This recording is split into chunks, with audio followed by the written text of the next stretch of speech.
राज्याचे वनमंत्री गणेश नाईक यांच्या वाढदिवसानिमित्त नवी मुंबईत विविध उपक्रम राबवण्यात आले। त्यानुसार माजी महापौर सुधाकर सोनवणे यांच्या वतीने नवी मुंबई महापालिका क्रीडा व सांस्कृतिक विभाग आयोजित शालेय दिंडी स्पर्धेचा समारोप सोहळ्यात विद्यार्थ्यांना फळ वाटप व खाऊचे वाटप करण्यात आले। सकाळपासूनच रबाले परिसरातही या खाऊ वाटप उपक्रमाची सुरुवात झाली होती।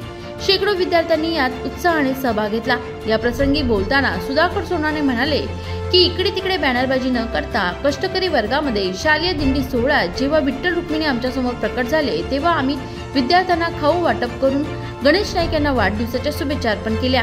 विद्यार्थ्यांच्या चेहऱ्यावर समाधान पाहून हा उपक्रम अधिकच अर्थपूर्ण ठरल्याचे मत सुधाकर सोनवणे यांनी व्यक्त केले। आज रोजी या ठिकाणी हा जो क्रीडा आणि सांस्कृतिक विभागाच्या मार्फत दिंडी स्पर्धेचं आयोजन केलं, त्याची अंतिम फेरी आज या ठिकाणी होत आहे आणि नवी मुंबई चे आदरणीय जाणते राजा गणेशजी नाईक साहेब त्यांचा वाढदिवस देखील ह्या वाशी शहरामध्ये सेलिब्रेट होतोय आणि त्यामुळे आपण याच्यापेक्षा अजून कुठला चांगला योग असू शकतो आणि म्हणून आम्ही निर्णय घेतला की इकडे तिकडे शोबाजी करण्यापेक्षा बॅनर लावण्यापेक्षा ही जी गरीब कष्टकऱ्यांची महानगरपालिकेमध्ये शिकणारी मुलं खूप सुंदर पद्धतीने महाराष्ट्रातलं हे जे काही सांस्कृतिक ठेवा आहे तो प्रदर्शित करण्याचा जो प्रयत्न या ठिकाणी करतायत आणि मग त्याच्यामध्ये आम्ही म्हणतात ना की विठ्ठल आम्हाला तिथे भेटला, अशा पद्धतीने आमचा विठ्ठल आम्ही या ठिकाणी शोधलेला आहे। आदरणीय नाईक साहेबांच्या वाढदिवसाच्या निमित्ताने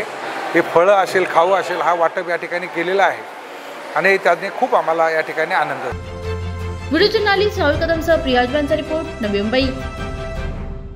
आपकी आवाज आपकी खबर, जुड़े रहिए आवाज टुडे के साथ और सब्सक्राइब करना ना भूलें।